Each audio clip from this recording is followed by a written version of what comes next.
Hey, welcome back to First Things First. Tomorrow, World Series begins on Fox as Ohtani and the reigning champion Dodgers take on Vlad Jr. and the Blue Jays. Game 1 of the World Series. Coverage begins tomorrow, 7 Eastern on Fox. Coverage now in studio, Commissioner Rob Manfred.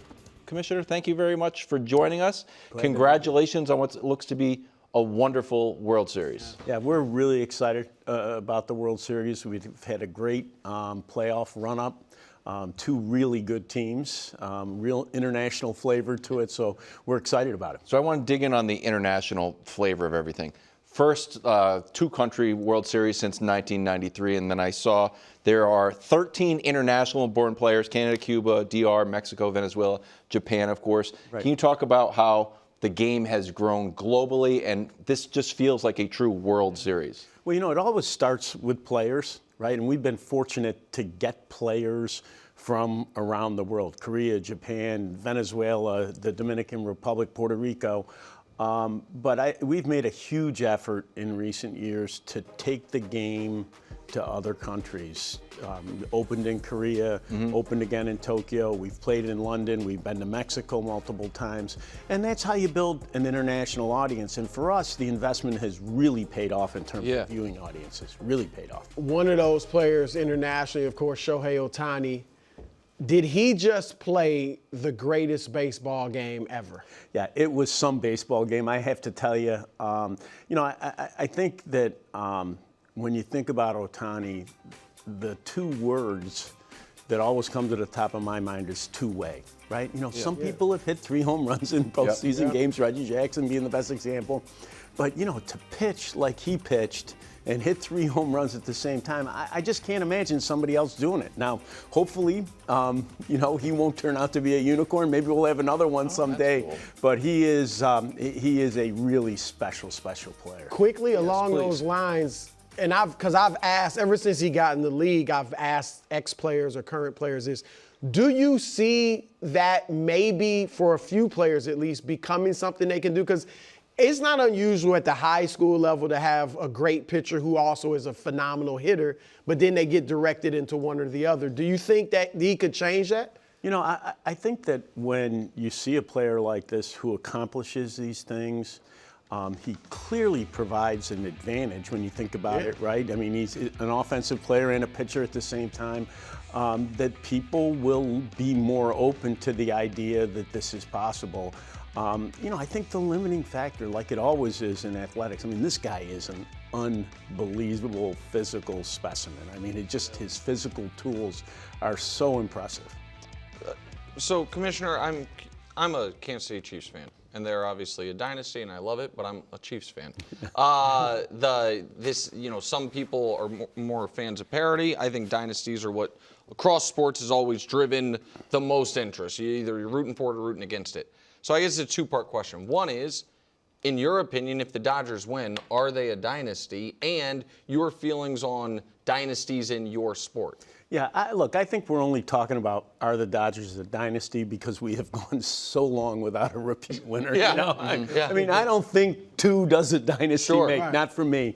Look, I think really good teams, and, you know, the Dodgers are an extraordinarily good team that win multiple times, you know, kind of can cut both ways. On the one hand, it drives interest because it creates, you know, the David versus Goliath kind of matchup. On the other hand, you know, when it appears to fans that, you know, one team is out there by themselves, particularly in a game like ours where we play every day, we got to fill the seats every day, that can become a problem too. So it really does cut both ways, I think. I want to show you a video that blew my mind.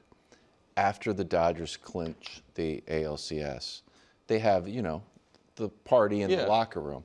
And then we saw this video of the Dodgers locker room. The Blue Jays. Oh, excuse me, the Blue Jays locker room. Excuse me, the Blue Jays. And it looks like a real nightclub. There's a lighting design. There is someone in charge of smoke. There is a DJ. What do you? So this is to get to the World Series. You're headed up to Toronto. I don't know if this would be the atmosphere for Game 1, but what are you expecting the Game 1 Well, let me say a atmosphere couple things about this. We definitely have an escalation problem in terms of celebration. I mean, Right, where you that- gonna that- what's that- gonna happen? Disco I don't know if they win. How many people are in there? No, there's a doorman. You got bracelets. You know, too, we used to give the trophy in the clubhouse. Thank God we don't do that anymore because that would be a mess. But look, the atmosphere in Toronto has been unbelievable. A long-time baseball person, good friend of mine, was there for Game 7 and called and said, I've been going to baseball games live for 50 years, literally. He said, I have never seen atmosphere. It came through the screen. It felt electric. It was just absolutely electric, and that's great. I mean, the nice thing that Toronto has done, they have really captured all of Canada in terms of their fan base. I was out in Western Canada in August, and I was astounded the number of Blue Jays hats that you saw. I mean, it's a long way from Western Canada, but a real national fan base, and that's great for our sport. Well, along those lines, for me, in my lifetime growing up, maybe the most notable ball player for a Canadian team, his team no longer exists, but Montreal Expo, Vladimir Guerrero Jr., who was, as a kid, it just seemed so fun to watch him because he felt like he played the game differently than everyone. The ball could bounce, and he would still try to hit it for a home run. His son is electric in a very different way. Very different body type, very different player, but just won ALCS MVP. We see this now across all sports, but baseball, of course, as well, where some of the greatest players are either sons, nephews, brothers of other great players. How cool is that for you as the commissioner and in watching what Vlad has done this year and, the family history? I think if you go back and count and really look at it, we have more father-son, multiple generation occurrences than any other sport. Yep. Yeah. And I think it's a great thing about baseball. It's something we're really proud of. It makes for great storylines. And I think during the Fox broadcast, they showed a lot of pictures of Vladdy Sr. and Jr. when he was just a kid, really. And, it's heartwarming. I mean, it's just a great story. He also looks the exact same as a little kid. And he's not Bo Bichette's father. Dante obviously was a great. It's just really cool. Yeah. Commissioner, you guys, I think, do have the best all-star game at this point, which pains me a little bit because I was a longtime NBA writer. But this year with the swing-off, that settled the score. He loves the swing. I loved it.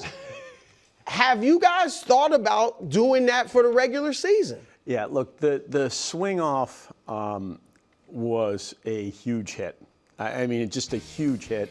And, like everything, you got to kind of keep the fundamentals in mind. I think that probably what made it such a huge hit was the players were so into it, and it was just so exciting for them. They really engaged, and it was just a great moment all the way around. Look, obviously we've gone to the runner on second base as an extra innings thing. I think of the changes, it's interesting, that has remained the most controversial. It's the one that you hear about the most that people are, negative on. So I'm not sure which way to take that negativity. I was going to say, if they're going to be negative anyway, might as well make it real. We can make them really negative.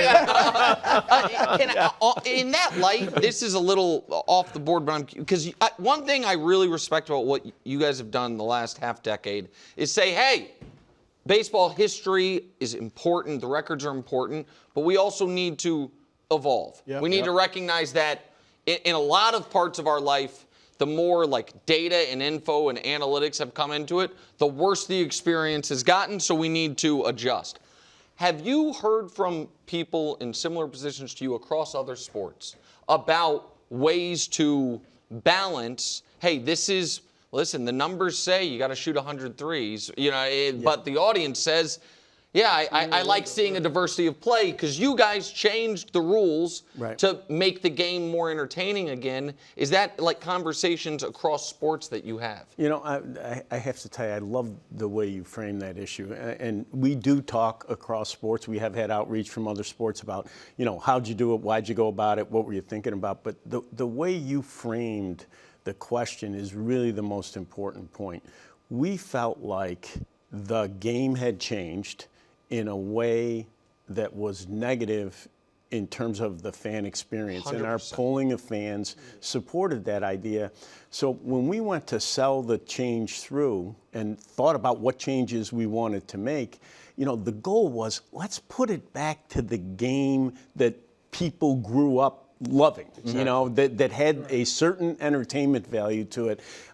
So, you know, yeah, we have had, you know, outreach from other sports, and, you know, everybody's thinking about it. Because the fact of the matter is, sports are great, and baseball's great. Baseball was great 5 years ago, you know, but the fact of the matter is that everything is changing so rapidly in our society. If you try to stay still, when all that change is going on around you, you know, you're going to have problems. You have to try to think ahead and try to preserve what's really important to the fans. So when you guys have that next conversation, if you wouldn't mind telling Commissioner Silver, make dunks worth 3 as well. Fix everything. It'll be fine. It fixed everything. I tell you all right now. You shake your head. Like maybe people like ban the shift. It was great. Make dunks worth 3. All of a sudden, we're not having nothing but 3s. I'm just saying it fixes things. Commissioner, just quickly back to the Dodgers. Ohtani is obviously like the big international star. Right. I'm a big Mookie Betts guy. Is there anybody else that you have your eye on? Freddie obviously was the big star last World Series. You took my answer away before I could. Look, I think in a lot of ways, you know, Freddie is the heart of that team. You know, he is the glue that holds them all together. Obviously, Mookie's a great player in his own right. And they're blessed. I mean, they just got a lot of great players on that team.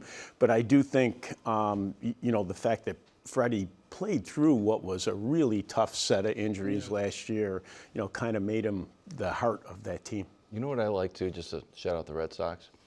If it's Blue Jays, Dodgers, right? But there's players from everywhere, not only internationally, but like if you're a Red Sox fan, you can root for Dave Roberts. And hey, if you're a Yankees fan, Don Mattingly's on the Blue Jays. So it's just a fun way that history sort of showcases itself in the modern day World Series. Game 1, Friday. Coverage starts at 7 on Fox. It's going to be excellent. Commissioner, thank you very much. Looking forward to a great World Series. Really nice to be here. Thank you. Thanks for watching. Subscribe here to get more from the show and to check out clips from other shows on FS1.